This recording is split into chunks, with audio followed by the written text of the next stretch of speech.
Hello, everybody, and of course, welcome back to another episode of X Talking Ish with your boy X. And Ish.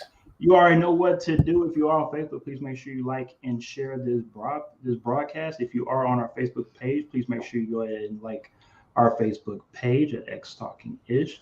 And as well, if you are on YouTube, please make sure you go ahead and hit that red subscribe button and go ahead and hit that notification bell so you can be notified for shows like this one in the future. And as you can hear, my beautiful baby girl Noelle is excited for this upcoming show, and because I am a father now, you have to attend to some fatherly duties. So looks like Noelle will be joining me for a couple minutes on this show. She just wanted to say hello to everybody and make sure Mhm. you subscribe to the YouTube page, and also as well on Twitter. Go ahead and check us out. X Talking Ish on Twitter, and as well, I'm going to go ahead and hit that retweet button on my personal page at X_Williams 81. So as well, you can go ahead and check us out on Periscope on Twitter as well. So before we get into, of course, the ticket thing, we got to make sure we shout out to our boy Fracture Walnut for tuning in all the What time, up? every time. We appreciate that. We always going to shout you out. We just also waiting on our boy Lee. We know Lee out there somewhere. He'll be out there somewhere, and of course, he also lets us know that little mama's in the stream. Yes, she is. She won't be Mm-hmm. here too long, but she apparently wanted to hang out with Daddy right quick and Uncle Ish, and Mm-hmm. just wanted to talk some football with everybody. So, with that being said, before we actually get into um, the action of preseason and training camp, we will get to, of course, the behind the scenes look of training camp, and that is, of course, with the season debut of Hard Knocks. It's, as you can see, Ishmael is very excited for this season of Hard Knocks featuring the Detroit Lions. And I will be the first one to say this. I am somebody that gives the Detroit Lions fan base and, of course, the team a hard time because not just because my family's from Detroit, but because they are trash as hell. But when it comes to Hard Knocks and the way that they produce their media and how they are able to push out what they usually, of course, record on film, it's honestly the next version of NFL films. And I do like seeing it. It doesn't matter if it's the Cowboys for the fourth time. It doesn't matter if it's the Cleveland Browns or even the Houston Texans. I will tune in every season to watch Hard Knocks. I love it. I'm going to again continue to keep watching it, no matter how much Ish hates on it. So I'm going to throw it to Ish right quick because I know he's going to spend about 3.5 seconds talking about this, and he's going to throw it right back to me. So Ish, what's your take on this season's Hard Knock featuring the Detroit Lions? Oh, thank you so much for throwing that to me. I appreciate that. I appreciate that, co-host Noe. I appreciate your input too because you feel exactly how I feel about Hard Knocks this season. Nobody trying to watch that, okay? Like Noe said, we don't want to watch that. We're done with that. She about to throw a fit because she's so upset that her dad bringing up this season of Hard Knocks because the NFL and everybody in the NFL Network, they all know no one wants to watch the Detroit Lions. This is by far probably the worst team they could have picked because even the London Jaguars, I would have preferred to watch the London Jaguars. There's some intrigue there. There's some sort of promise there. There is no promise in Detroit. There's no excitement in Detroit. There is nothing that anybody wants to see in Detroit. So I don't know why they chose this team. I don't know why this is what's on Hard Knocks X. You can watch it all you want to. I'm not watching that at all. Noe, tell him. Yeah, Look at her. She pulling the thing. She's like, Thank you, Noel and Uncle Ish, for letting me know not to watch it. But what I'm going to do, I'm going to be hard headed like I have been for the last 31 years of my life and not listen to y'all because I am going to, of course, check out Hard Knocks. Or boy Fracture One that says Hard Knocks is a staple in my life. And I definitely agree with that. We've all played football before and we all know that, hey, training camp is not sexy at all. It is, of course, where you work in all of the kinks before you get to the preseason and then regular season. But for the most part, it's not sexy. So for Hard Knocks to turn it into something that is enjoyable to watch, I think that's something very amazing for what they do. Shout out to my Uncle Johnny out here on the stream. I appreciate you tremendously for tuning in. He says, "Hello, Noel," and of course, let's be real. Nobody's here to see you. nobody care about you. They don't care Yeah. about me no more. They're here to see the beautiful one right here. So, with that being said, we appreciate y'all as always for Shouting out to Noelle, and of course now she just dropped a pacifier, so now she's about to go buck wild. But before she does that, Ish, um, Ish, when it comes to okay, See? we're not gonna do that. Stop. Y'all give me 2 seconds. Change the topic. Change the topic. Yeah. Anyway, I don't know what he was about to say about the Detroit Lions and Hard Knocks, but clearly, as you can see, our co-host, she was done with it. She's done with this topic. I don't know why X still trying to hold on to this topic. She is done. She's ready to move on, just like I'm ready to move on. Thank you, Noe, for throwing that little segment in there. And X, go ahead and move to the next topic. Before we move on to the next topic, though, on a serious note, if you do decide to go check out Hard Knocks, I do appreciate and respect the amount of former NFL players that are on that staff that are trying to, of course, give back to the next generation. But one thing that I'm definitely trying to figure out as well with the young core that they have in Detroit, because I don't know if anybody saw this clip, but star wide receiver Jameson Williams, first round pick for the Lions, did not know that Antoine Randall L and Mark Brunell played with one another in Washington. And again, I don't expect everybody to know every NFL's player's resume and what they did on and off the field. But if these guys are your coaches, you would think you might want to do a little digging on what they did, especially just at least in the league.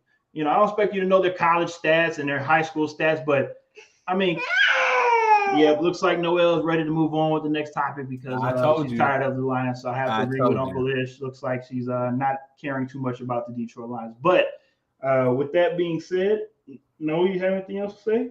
No, not really. All right. So let's go ahead and move on. We need her on more often. Not apparently to talk about the Detroit Lions and the Houston Texans. All right, let's go ahead and move on to another franchise who is trying to get things back to where they used to be in the 1960s with Mr. Joe Namath, because right now in the last 50 years, it just have not been going the way that the New York Jets would want it to go. And unfortunately, Zach Wilson, fortunately. Yeah, you should say fortunately. Avoided a very serious knee injury. Because I know when I saw the film, I of course immediately thought the worst, because we've seen plenty of injuries before where if a guy pretty much collapses on his own body weight and nobody is there to tackle him, or he pretty much sustained his own injury. Unfortunately, more times than not, that sometimes turns into a more serious injury than a minor injury. And luckily for Zach Wilson, it seems as though that he was able to avoid that season-ending knee injury and only had a minor meniscus tear. I know. We're all upset Zach Wilson's hurt. Minor meniscus tear. He was able to have surgery today, actually, to get that cleaned up. So, of course, kudos to the New York staff for flying him out to LA to get that surgery taken care of. But I want to talk about this a little more because this is interesting because this is Zach Wilson's second season going into the third. This is where you want to see those young players start making a turn for going uphill and getting better. And Zach Wilson is a guy who I feel as though in the preseason he needed to get some work in. He needed to get more comfortable with the offense, more comfortable with the weapons around him, and just more comfortable with himself, because he was in and out of the lineup last season with injuries as well. So with that being said, Ish, do you think that this knee injury is something that can linger throughout the rest of the season, or is it something that's just very minor that he can bounce back from and hopefully have a 17-game season? I'm sorry, not 7, because he's going to miss week 1 at least, but play at least majority of the season and not have to rely on Flacco as much? No, I have to agree with you. I am a little bit nervous for Zach Wilson this year. That offensive line is not the best offensive line out there. As we saw in the preseason game, there were players getting back there. Matter of fact, that's part of the reason why he had to scramble out and hit the little run that where he did injure himself. And if we're really looking at this, they really dodged the bullet. He dodged the bullet, it not being an ACL tear. And then to think, like, even if he comes back, that offensive line, I don't expect a vast improvement this year. So you've got to be thinking he's going to be facing a lot of pressure the entire year when he returns. You also have to think, is he going to be a little bit gun shy with that knee now? Is he going to have to wear the brace? How does that change, his running, his ability to evade the rush? So I'm a little bit nervous. All the hype that we had about the Jets, they got this young talent. They're going to be the dark horse team that's up and coming. It took a big hit on that run because now we're looking at something that I would say he might not be normal for the entire season. This may be a whole season of just trying to figure out, how to recover, how to get back into the right mindset before he is able to make an impact on the team. So I unfortunately am going to have to pump the brakes and kind of cool down on some of the excitement I have for the Jets. Not that I thought they were going to do great this year, but just to see some of that improvement. Like you said, year 2, let's see how he improves. Let's see how he does with some of these better weapons they got. They drafted Garrett Wilson. They got Breece Hall from Iowa State as a running back. Don't forget about Sauce. Yeah, they got Sauce on the defensive side. So, I mean, there was a lot of hype about the young, core that the Jets were building. And I think with the Wilson injury, yeah, you got Flacco, so you expect there to be some production. But at the same time, it's not as exciting as it was. Yeah, 1,000% agree on that. Let's get to the comment section right quick before I get into my spiel. Shout out to Christine Robert Show. She's saying the cutest, and of course, she's talking about this little terror on my arm right now. That's hey, chill. That's with my headset, but it's okay because I love her tremendously. That's my baby. Mm-hmm. Fracture Water also says I would love Deuce as one of my coaches. He makes practice fun. Of course, talking about the hard knocks with the Detroit Lions. Fracture Water also says I thought Wilson was done. I see him coming back in week 7 or 8 for safety reasons. I'll be honest with you. I don't. Because of the New York Jets and the way that they see him as the franchise player, which makes sense as to keep him out so he can be 100% to play. But we all know, look, football, basketball, baseball, when you are 80%, you're 100%. So get your ass out there and go play. That's just how it is when it comes to playing professional sports. If you are healthy enough to walk and play, you're going to get your ass out there and go play. So I don't see him come back for weeks. I know, Mama. I know. I don't see him come back for week 7. I see him coming back week 2 or 3. Again, depending on how fast he's able to rehab that knee. Fracture Water also says, actually, if it was me, I would keep him out for the year. Jets ain't going to be nothing special. Save him for the future. Again, I respect and I understand completely what you're saying. That just ain't going to happen. No, it won't. It's not going to happen. But I understand where you're coming from. I do. But come on. I know. Mom about to come and get you.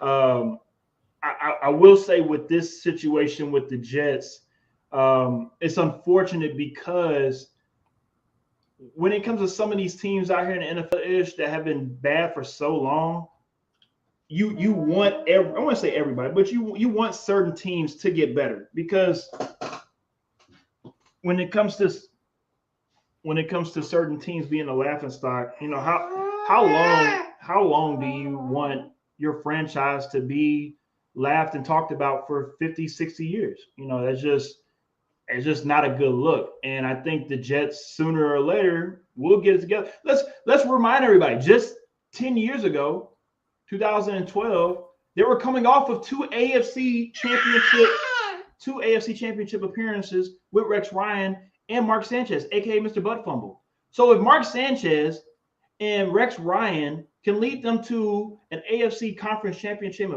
game appearance, and this is when Brady and Belichick was in their prime and their heyday, then why not? Why not Robert Slade be the guy to help rebuild this program and try to get it back to what it needs to be. I'm not saying they're going to be winning 13 games and go to the Super Bowl, but we saw with the Bengals this past year. It can happen when you have the right pieces around you to get you to where you need to be. Yeah, I agree, Noe. I'm not that excited about that take. The Jets are going Jets. I agree with what you're saying, Noe. It's just it's gonna be rough. It's gonna be hard. That division as well. We know what's going on with the Patriots and with the Dolphins. So I'm gonna have to agree with our co-host, as she said and put it so eloquently. That's how we're feeling about that. Your co-host is out here acting like Zach Wilson and wanted to throw her pacifier. Yeah, she threw it. She was throwing that thing because she didn't like what you were saying. Yeah, but I guess so. Shout out to again Fracture One. He said facts. Jets gonna Jets, and that's understandable. And I feel the same way with certain teams out here in the league. But again, we've seen the Jacksonville Jaguars get to an AFC Championship game just 5 years ago, right? We've seen the Houston Texans. They've had successful seasons over the last 10 years. Just, it takes is one season. It takes one season to get to a Super Bowl or to help change the whole, or just to help change the narrative of how people view your franchise. All right, so let's go ahead and get Noelle up out of here because obviously she don't care too much about the Jets or the Lions. Because as you can see, it's making her upset. It's making her very upset. She had to get her up out of here. I know. Yep. Right. She said, "Get the Jets up out of here." All right. Thank you. Yes, I know. All right. I apologize, everybody. I need to get her up out of here real soon because she, as you can see, and here comes Mommy. Yep, there she goes. She threw it again. Thank you very much, Mommy. She threw the pacifier again. She's outraged at that take. She's outraged at being kicked off the show. I'm so sorry. All right. Thank you, everybody, for still staying with us. I apologize for the technical difficulties of my beautiful daughter out here, making sure that everybody hears her. So let's go ahead and finish up the rest of the show without any interruption.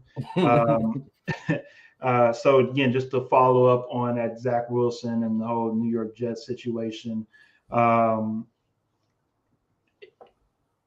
see the team trying to do laying the foundation. They're trying to set the foundation, getting certain players in there to reset the culture. The unfortunate thing about that is you can't reset a culture if certain players are not healthy and are not playing on the field.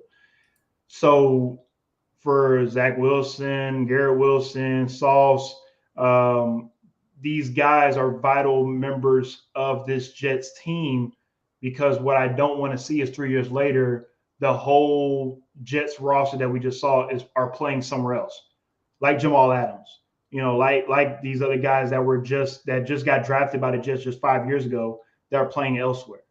So it'll be interesting to see what happens with the Jets moving forward. They went from, I was hoping maybe winning 7 games to probably maybe winning 5, 6 if they're lucky. Fracture One also asks, hey, let's talk about your boy in Tennessee. You think he's going to be starting by week 10? I'm happy you bring it up because you got to wait a little bit because we will be talking about the rookies very, very soon. Don't worry. I got you. All right, but before we do that, let's talk a little bit about certain position battles across the NFL.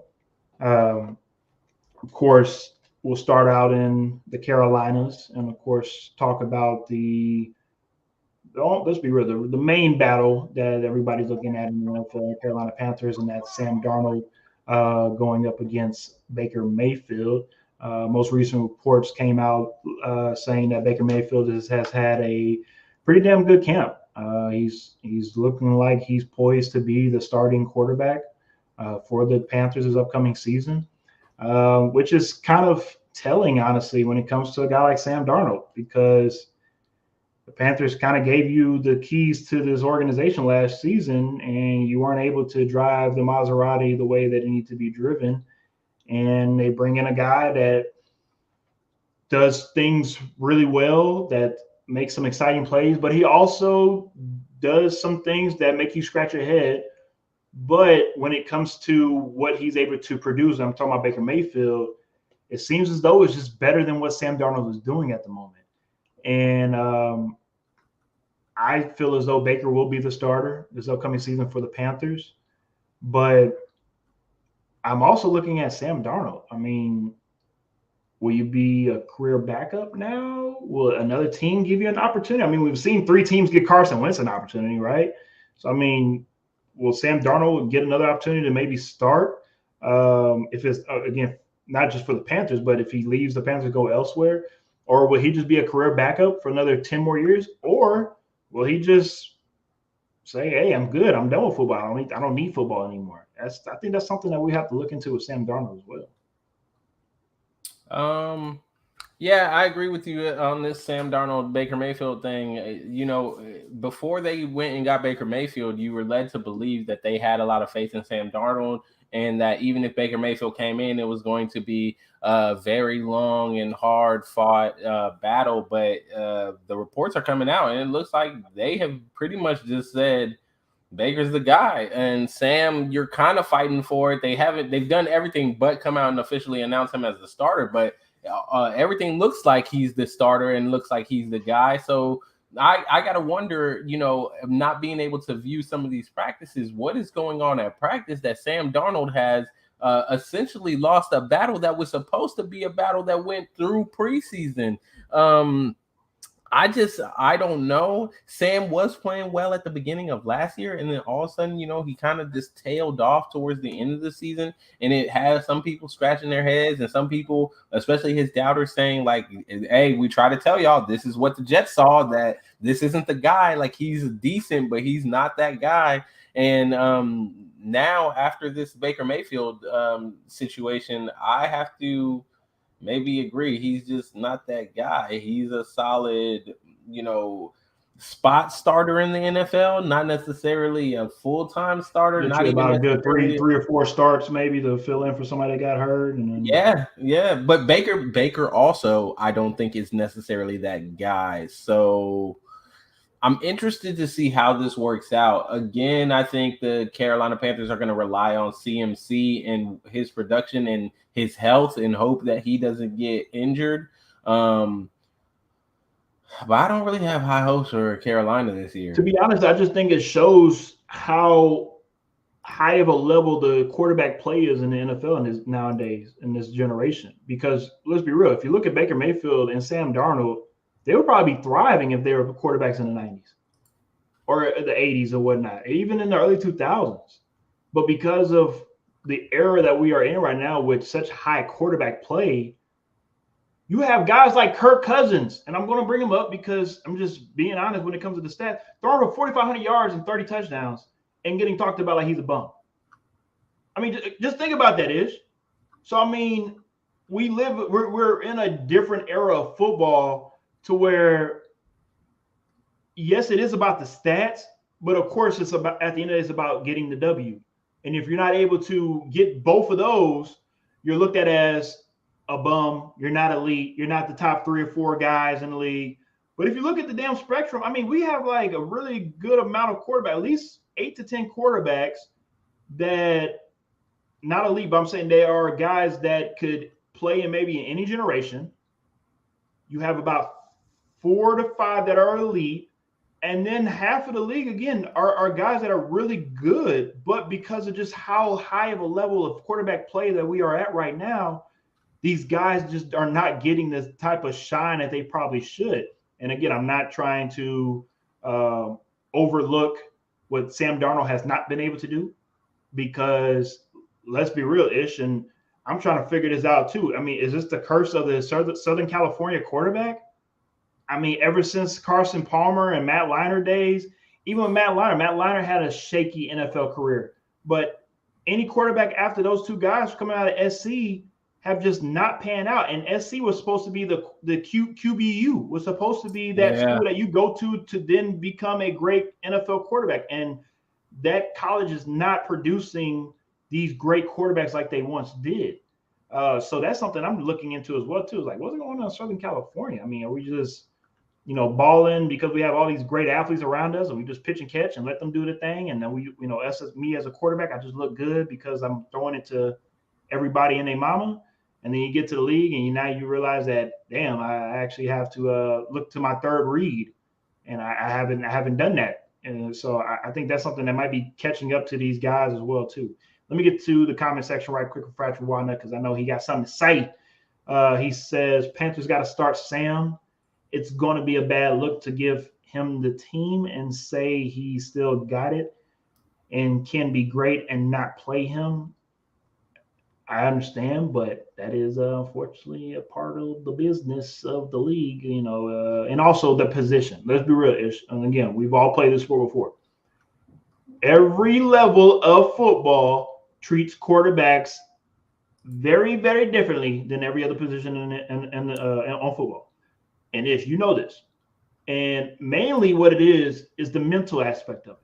That's mainly what it is. And it's not about coddling, it's about trying to keep that confidence, trying to keep that quarterback up and not having that person mental break. Because once that mental is broken, it's very hard for a quarterback to fix himself, especially if they're 23, 24, 25. I mean, it's just hard to do.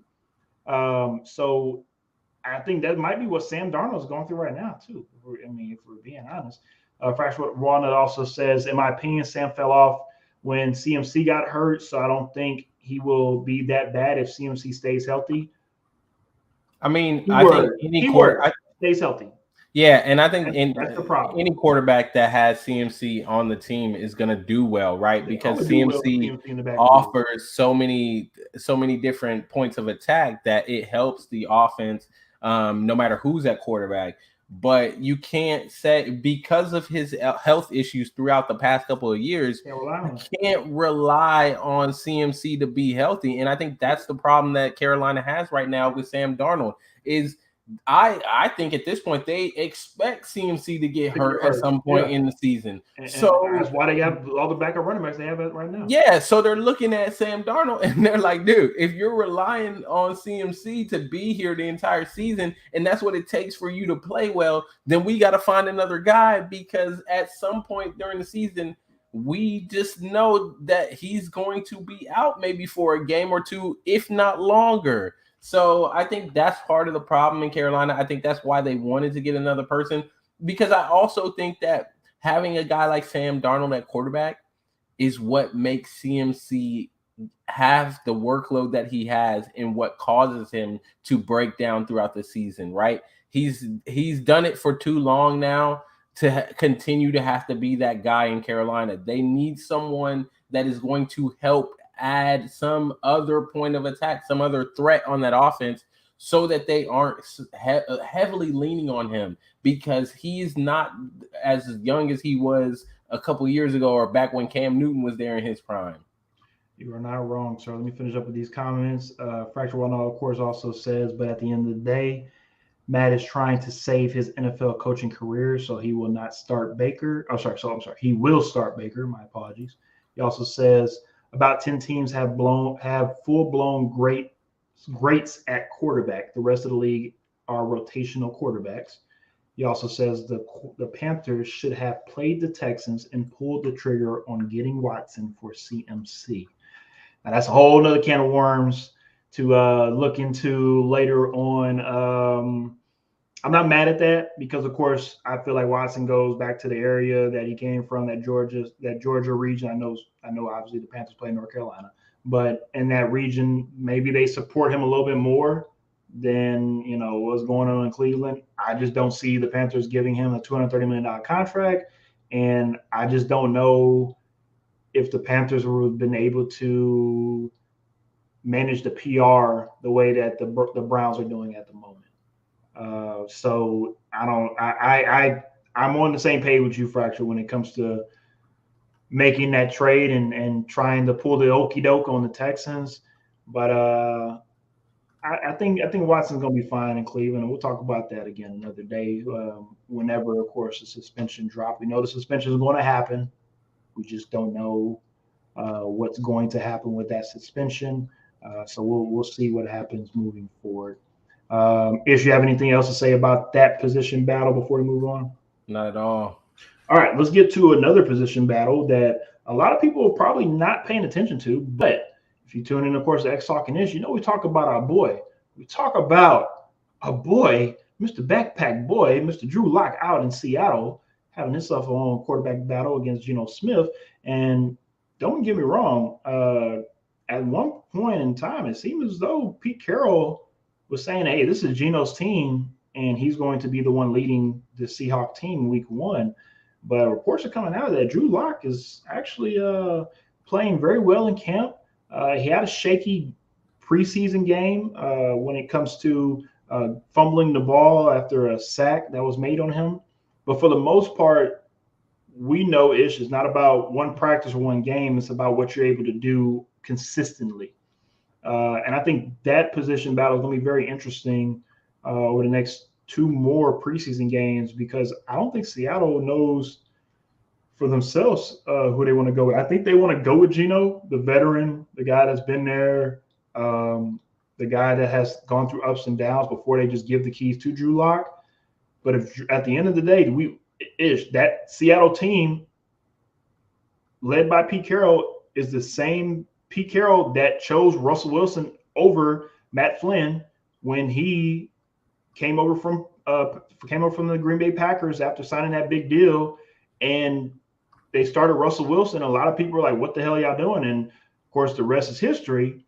But I don't think Drew Lock is out of the running for the starting position for the Seattle Seahawks.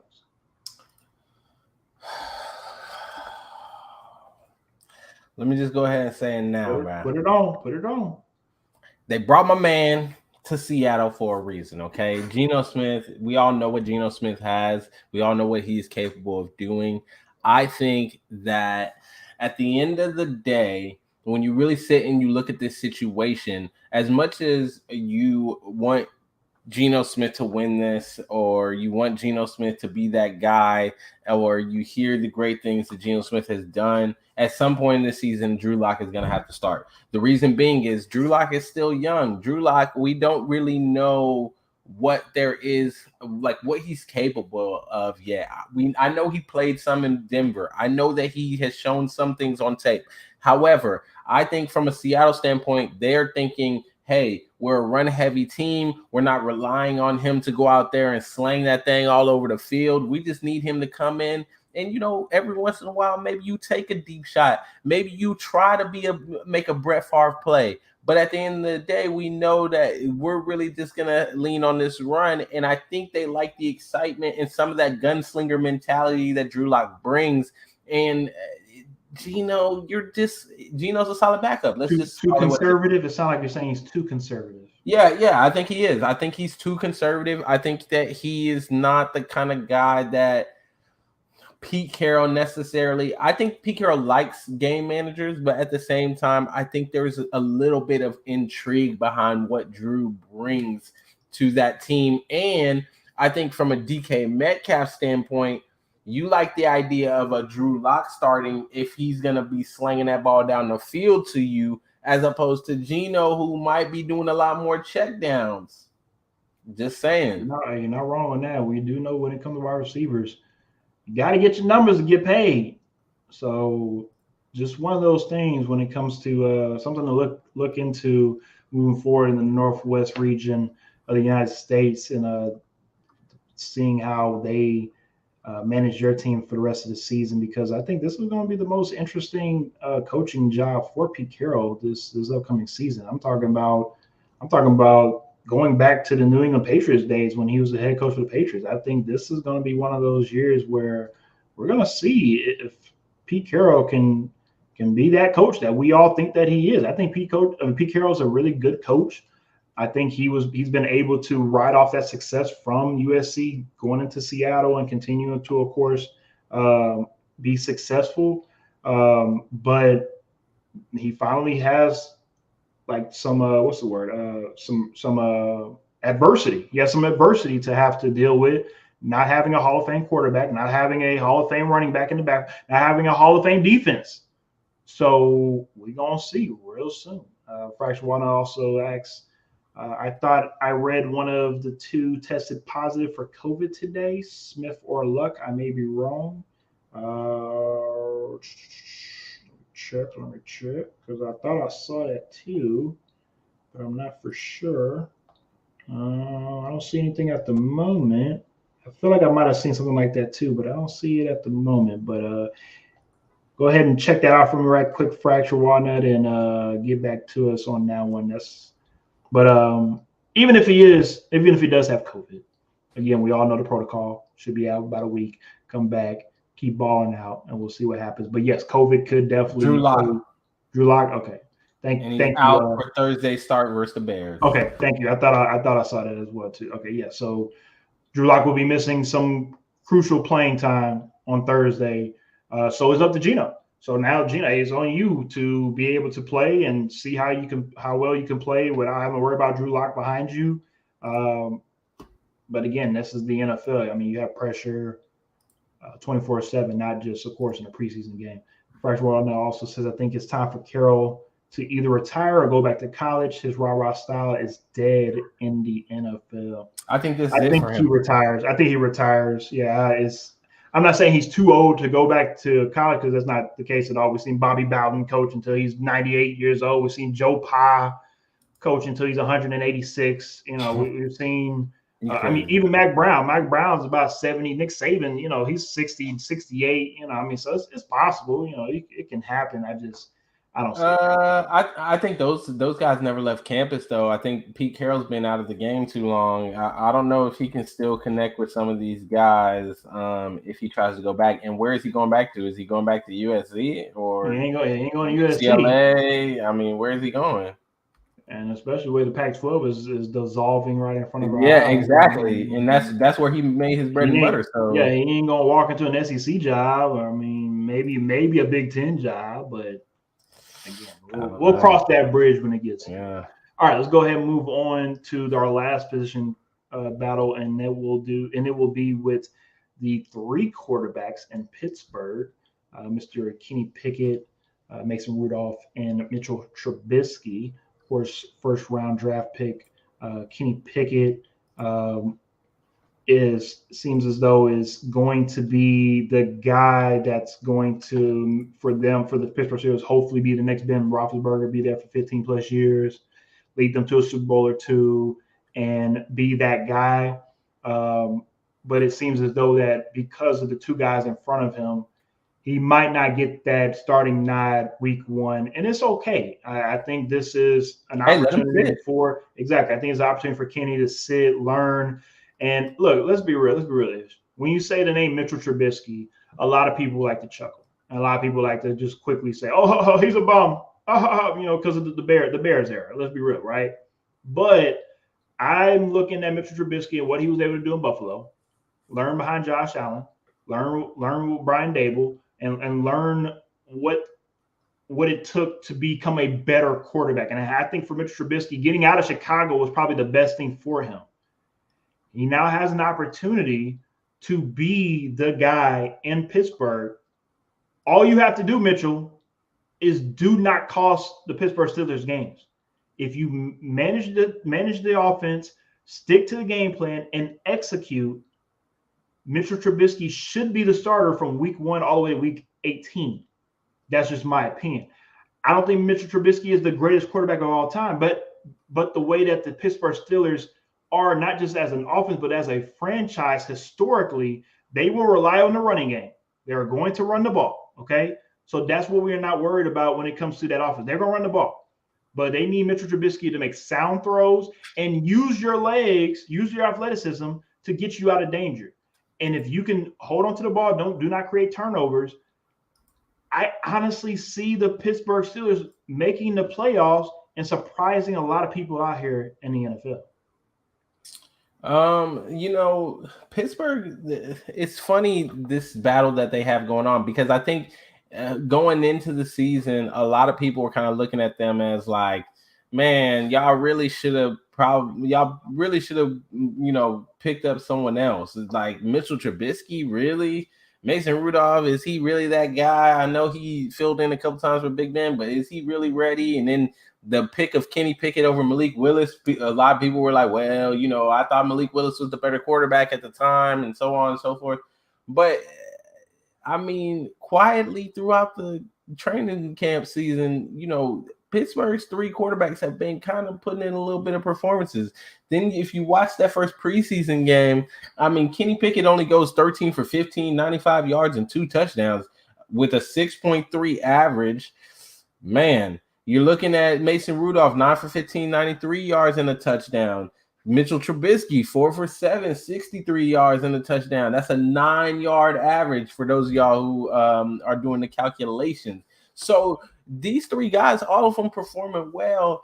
And you got to think about it. This team is a team that runs the ball. It's a team that you're not asking that quarterback to go out there and be a world beater. Then you look at the guys that they have as wide receivers. And one of the problems that we've been talking about I think it's been like the past 2 years, even when Big Ben was there, is, man, if the wide receivers would stop dropping the ball, goodness, they actually are making plays and getting open, and they just keep dropping the ball, keep killing drives by dropping the ball. Well, they go out and they draft George Pickens, who, he snuck to them because of some injury issues.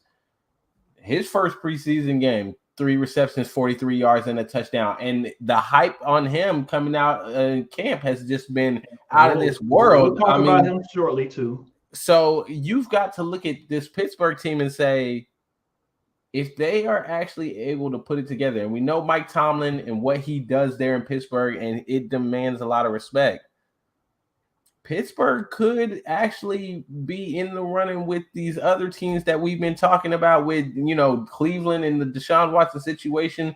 Is he going to be suspended for the season? Well, who knows? They're taking their own sweet time with that. Mm-hmm. And then we all know Baltimore's getting a ton of guys back from injury after last year, and it is a contract season for Lamar Jackson. So it's going to be heated in that AFC North like it is every single year. But I got to say, not so fast. Pittsburgh might actually be ready for that challenge. You do got Cincinnati, who just made it to the Super Bowl, who's also there. So, man, I don't know what it's going to be, but I'm excited about this Pittsburgh situation. I think they let Kenny Pickett sit, let Mitchell Trubisky do what he needs to do. Even if he somehow fails, it's okay. Mason Rudolph, I think, has shown that he's a decent backup to come in. And really, Kenny Pickett should only play this year as a last resort. It's funny you say that about Mason Rudolph, because Fracture Wanda does not agree. He says Mason shouldn't even be considered for the starting job. They need to do like they did with Big Ben, clipboard and headset, and if Mitch fluffs up, put Pickett in. So Fracture Wanda feels like Mason should maybe be the 3rd string quarterback. But look, that's the luxury that the Steelers have right now, to where they don't have to rush the rookie in and throw him into the fire. You have 2 veteran guys. I know Mason Rudolph hasn't had that much experience, but he's been in the Pittsburgh Steelers system since he's been a rookie. And the Steelers have, I feel like they are the dark horse team in the division, in the conference, and maybe even in the NFL, because there are a lot of question marks surrounding Pittsburgh. Of course, Big Ben's gone. Can y'all keep up the winning record streak for Mike Tomlin? Can Pittsburgh just survive in the division because you have Lamar Jackson and Joey Burrow and, of course, Deshaun in Cleveland? Can y'all even survive?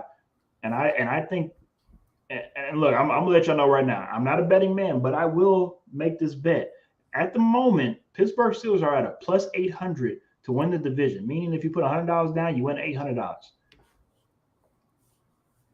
If I were you guys, I'm just saying, go ahead and put a little money on the Pittsburgh Steelers win that division, and you can be a rich person.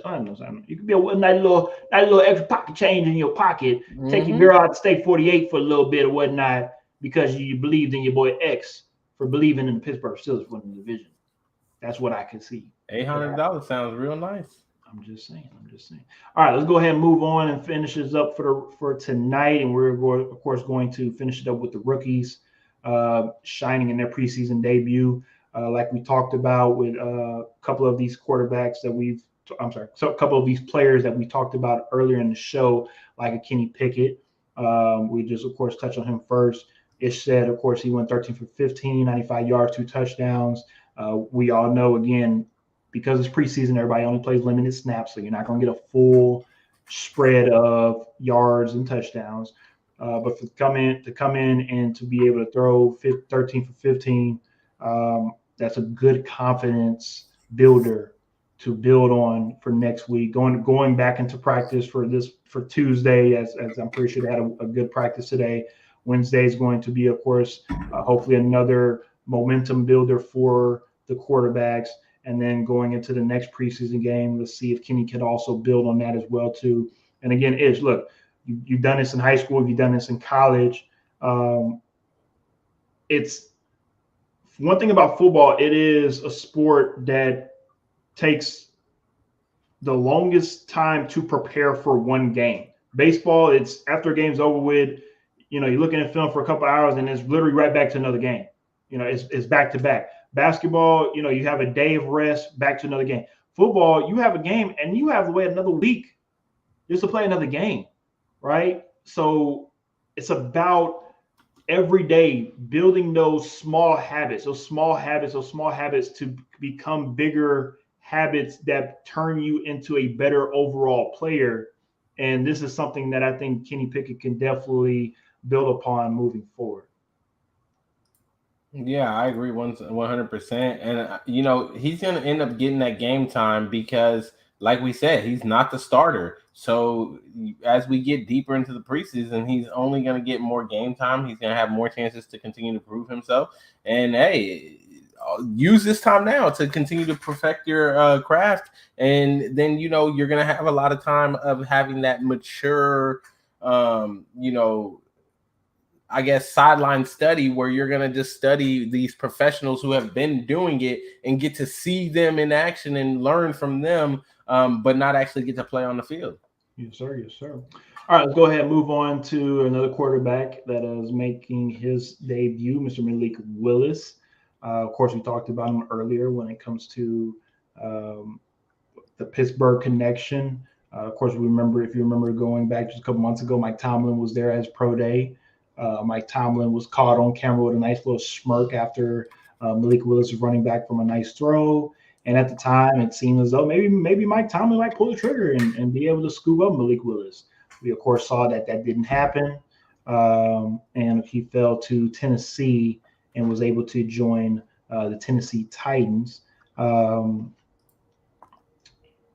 6 for 11 isn't horrible. A little over 50%, 100 plus yards, one rushing touchdown.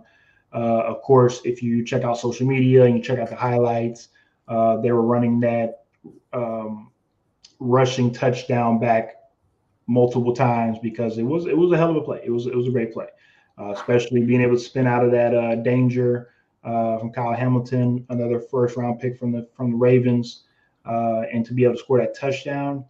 But head coach for the Tennessee Titans, Mr. Mike Vrabel, wasn't too fond of Malik running as much as he did and not being able to pass the ball. I will throw this to you first, Ish, and then I will finish it up. But how do you feel about Malik's performance and also the comments that Mike Vrabel made about Malik's performance? Yeah, I think that his performance was okay. It was a pretty good performance. I think it was a little bit better than okay. It was pretty good. But I agree with that. 5 carries, 38 yards, and the touchdown that you did mention. I agree with what Mike Vrabel said. He was leaning on his legs a little bit too much for my liking, especially early in the preseason. We know that that's what you do. We know that you can do that. And that you have that ability, but right now, I think it's important that he kind of develops that passing skills. I think that it's important that he shows something that this team kind of needs as far as that being able to run the play action and pass the ball down the field. And I think part of it is strategic from a Mike Vrabel standpoint in that he doesn't want to put too much pressure on Malik Willis early on. Plus, he doesn't want to have that nagging issue or nagging voice coming from the crowd or from the media as far as like, oh, is Ryan Tannehill done? Oh no, Malik Willis, he's gonna take his job. So I think it was partly strategic, but at the same time, I do agree. I would like to see a little bit more passing from Malik Willis, just staying in the pocket a little bit more, doing what he needs to do. But his legs, when he does get the opportunity to play for Tennessee, it's going to be a big advantage because when you combine what he's able to do on the ground with a Derrick Henry, man, that could be a dynamic 1-2 punch. I'll just keep it short and sweet. Pretty much everything you said was pretty much everything I was going to say. The only thing though about the dynamic punch is, let's be honest, and I'm just somebody that's realistic about football. Derrick Henry is starting to become on the back end of his career. It's not the earlier years of Derrick Henry where he could, tote the ball for 350 carries a season. We're going to have to decrease some of those carries if we want to keep Derrick Henry for another 5 more years. But with that being said, the question is will Malik Willis even be there to be able to have that 1-2 punch? Because at the end of the day, it's still Ryan Tannehill's team until it's not his team anymore. I agree as well when it comes to Mike Vrabel. When it comes to quarterbacks that rely on their legs, it's not just Malik or Lamar. It's guys like Josh Allen. It's guys like I can't think of my name. Even a guy like Desmond Ridder, who we'll bring up shortly as well too. These are guys that can throw the ball, but sometimes they get a little bit antsy in the pocket and want to get it out of the pocket and make a sound throw to the sideline. Nothing is wrong with that, but when you look at great quarterbacks, and people can say what they want, but if you look at guys like Aaron Rodgers, Peyton Manning, Tom Brady, they know how to work in the pocket. They know how to step up. They know when people are around them, even when they don't see them. And if that is something that you can develop as a quarterback, that is what will allow you to be able to be a successful longevity quarterback. Don't get me wrong. We've seen Tom Brady get injured in the pocket with tears ACL. We've seen that before. We've seen Peyton Manning get hurt. We've seen plenty of people get hurt in the pocket. I know that. I understand that.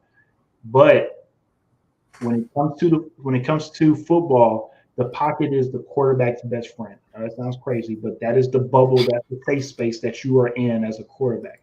And until you learn how to manipulate the pocket, that's when you will take that next step as a quarterback. All right. So with that being said, let's go ahead and move on. Number one pick of the NFL draft, Mr. Aiden Hutchinson, defensive line for the Detroit Lions.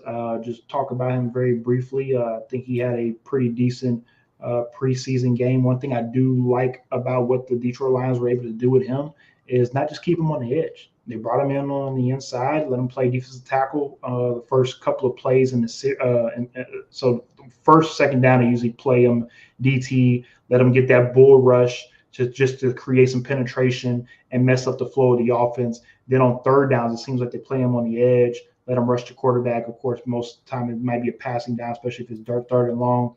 So I like what the Detroit Lions defensively are trying to do with him. Again, on Hard Knocks, they already talk about how he's somebody that can be special for the Detroit Lions moving forward. So it's going to be very interesting to see if maybe Aiden Hutchinson can be TJ Watt, maybe can be the Bosa brothers, can be that edge guy that they need to be able to revamp their defense. We see it, of course, in that same division with Myles Garrett. So it can happen. It'd just be interesting to see what happens with them. Yeah, Aiden Hutchinson, he's a real deal. He's a real deal. Just from the first game, you can see he's got all the tools.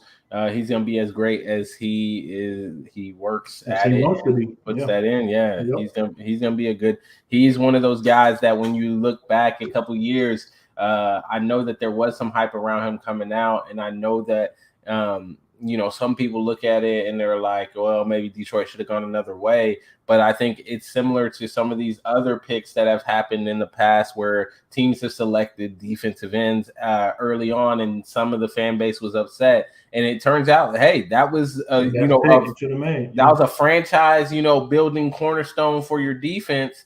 And more and more that becomes the case. If you are able to get that good edge rusher, that could be the guy that you build around on the defense and can make all the difference in the world. So I think that they definitely got a good one here. They just need to continue to build off of it, and they have the draft picks to do that moving forward. So let's hope that he's able to stay healthy, continue doing what he's doing, and they're able to bring in some help around him. Yes, sir. Let me get to the comment section right quick. Fracture Walnut says, I'm doing an over-under of wins and losses for all teams this year. Please make sure you keep us updated on that, Fracture Walnut. Yes. We'd love to see that. He also says, Cam Akers got hurt again. Man can't catch a break. I don't know. I haven't seen that report yet. I did see earlier today, that report that they were saying for the Rams that they were holding back Cam and is it Henderson? Henderson as well for precautionary measures. Soft so if tissue. He did, soft tissue. Yeah. So if he did get hurt more than that, let me know. But that's the only thing that I saw. I hope it's nothing too. Severe, because let's be real, this is also a guy that I'm not saying he rushed himself back, but he was able to come back from an Achilles injury within a year, and that itself is just mind-boggling. And for anybody to come back so early, sooner or later, it seems as though that's going to catch up with you. And it seems as though it might be catching up with him, especially with the position that he plays. So we'll have to, of course, keep a lookout on that and see what happens with Cam. But it seems as though with the type of offensive style that Mr. McVay is running, seems like it's not too kind to running backs, Mr. Todd Gurley, and now with Henderson and Cam Akers. So we'll have to keep an eye out on that. All right. Quarterback, of course, keep an eye out on Mr. Desmond Ridder, quarterback for the Atlanta Falcons, went 10 for 22, 103 yards and 2 touchdowns. Ish, I'll let you start this one off first. Yeah, he looked okay. I don't know that he'll be challenging Marcus Mariota anytime soon. Only if Mariota doesn't play well, then I think that he'll have to play. But as long as Mariota plays decently, I don't think that they're going to rush him in there. I think he's still got some growing to do. He looked good, but we have to take that like we take everything at this point of the season with a little bit of grain of salt, and just kind of wait and see how does he continue to perform throughout the preseason. And because unlike some of these other guys, like we talked about Kenny Pickett and how some of the hype was coming out of Pittsburgh, or even George Pickens and how the hype has been, like we've heard it. You haven't really heard too much out of Atlanta about Desmond Ridder. So it leads me to believe that even they recognize that, like, while this first preseason game may have been, decent numbers, he threw that game-winning touchdown, which, okay, yeah, that's cool and all. I mean, we can talk about that play another time. But even Atlanta, I don't think they're necessarily sold on what he's doing. So we're going to have to wait and see with Desmond Ridder. But, I'm somewhat excited about, maybe there's potential there. No, that I agree. And also, I think the knock on Desmond Ridder, and that's something that I was always kind of keen on, is playing in Cincinnati. Again, no disrespect to Cincinnati, but that school is not a football school that you go to and athletes are just going to come out of there. But with that team, they were able to produce a first-round draft pick, and that's Sauce Gardner. So you have a guy like Sauce come out, and then you have Desmond Ridder that also is, of course, in the NFL as well, too. So they have some talent on that team. The question is, can it translate into the NFL? I will say this about Marcus Mariota. That's my guy. Always going to be my guy. I'm always going to support him. That's my guy. But he has a history of injuries. He played for the Raiders, and the one time he came in, he got hurt. So that will be the reason why Desmond Ridder, we might see Desmond Ridder earlier in the season than we expect him to, is because Marcus Mariota will get hurt. Very true. That's my guy. But again, CMC, Marcus Mariota. I mean, there's a couple other guys. I mean, I can keep naming that. Saquon Barkley, that we are just. He also ran a ton in the preseason game as well. He in the ran for short a time touchdown. So I mean, we're talking it's about Malik Willis. yeah. No, Mariota pretty much in the same boat. I agree. You're not wrong at all. All right, let's go ahead and finish up this show. We have two more rookies to talk about. The first one will be Jordan Davis, aka Fletcher Cox on steroids. If you have not seen this man, this is a grown-ass man inside of a kid's body, but a kid is a grown man. I know that doesn't make sense, but my point is, this man is huge, okay? And it makes no damn sense for God to make a person this goddamn big, because he makes Fletcher Cox look small. It makes no damn sense. But anywho, Jordan Davis, of course, if you did see on social media, you saw the joke that they took 3 blockers to block him. I'm pretty sure, again, that was just a still shot. I'm pretty sure that wasn't going on all game long. But it seems as though the Philadelphia Eagles might have hit gold with this draft pick, because he could be their version of Vita Vea, be their version of Fletcher Cox, be their version of Vince Wilfork. He can be that run stopper, and also, because of how freakishly athletic he is, he can also get to the backfield very quickly as well. All that. My man is a problem. He's a big problem.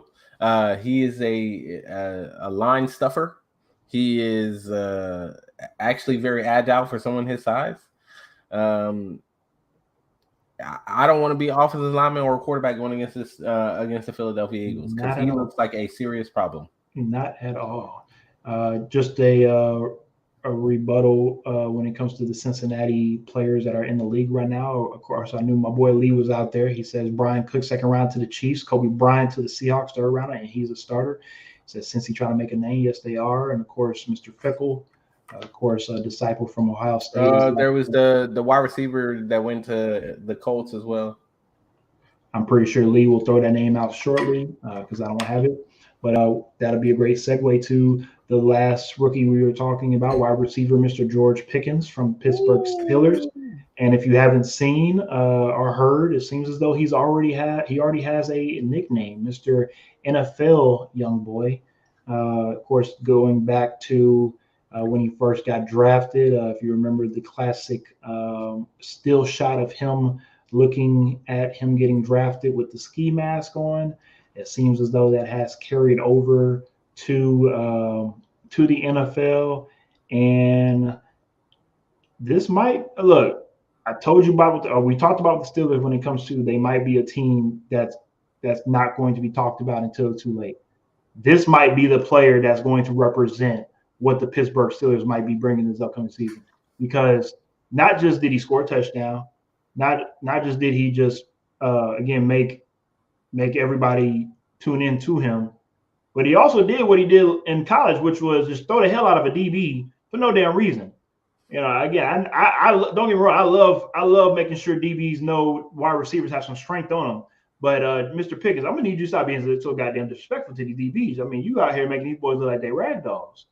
And if you haven't seen the clip, I'm gonna need y'all to go check out the clip. And if you don't see the clip, I'm gonna have to run the clip back for next show next week, because that's just how vicious of a push it was. Yeah, this guy, he's already looking like, it's funny to me because before, I would say maybe 2-3 seasons ago, wide receivers drafted early in the draft, I'm talking first 2 rounds, people always thought like, it takes a long time for a wide receiver to have impact. Then we had guys recently come out like a Justin Jefferson. And I mean, they've come out their rookie year and they've come out and hit the ground running and just flying through the league. All pun intended. All pun intended. So you're looking at this guy and all the hype that you're seeing and hearing out of the camp. And I mean, we talk about all the time Mike Tomlin and what he's able to do in Pittsburgh. And for a guy like Mike Tomlin to name this guy as a starter, you kind of had to believe some of the hype that was coming out. Every year, trust me, you hear the camp superstar that everybody talks about, and then it comes to regular season. I'll give you a perfect example. Marquez Callaway from New Orleans. all the hype out of training camp last year. You know, Mike Thomas isn't going to be there. People were saying, well, this guy's making plays. This guy's doing this. He's doing that. And then came regular season, and it was like, well, where did he go? Good example. Good example. So, I mean, you hear it and you kind of always want to take these hype stories out of training camp with a grain of salt.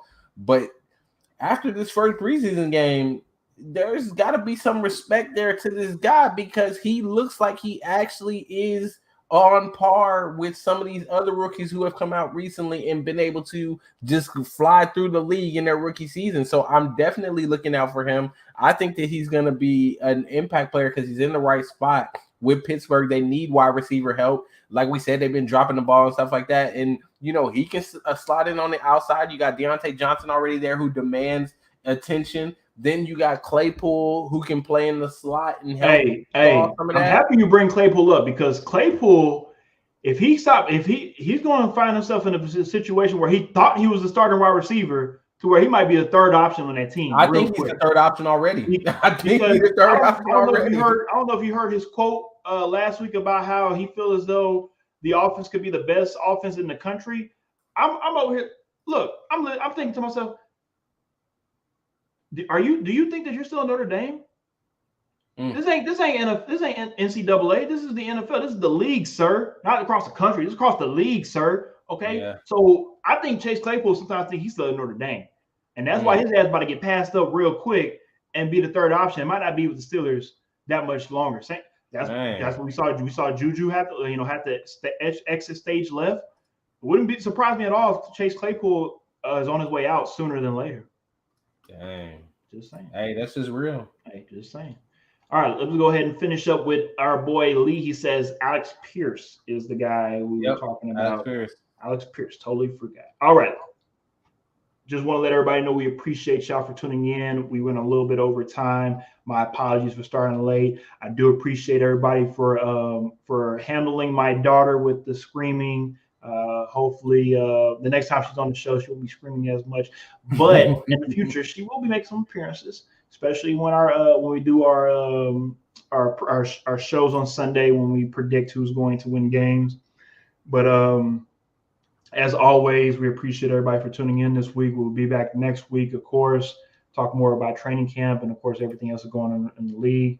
2 weeks from now, though, we will be, of course, making our predictions for divisional winners, conference championship game winners, Super Bowl. And then, of course, 2 weeks after that, the NFL season will start September 8th.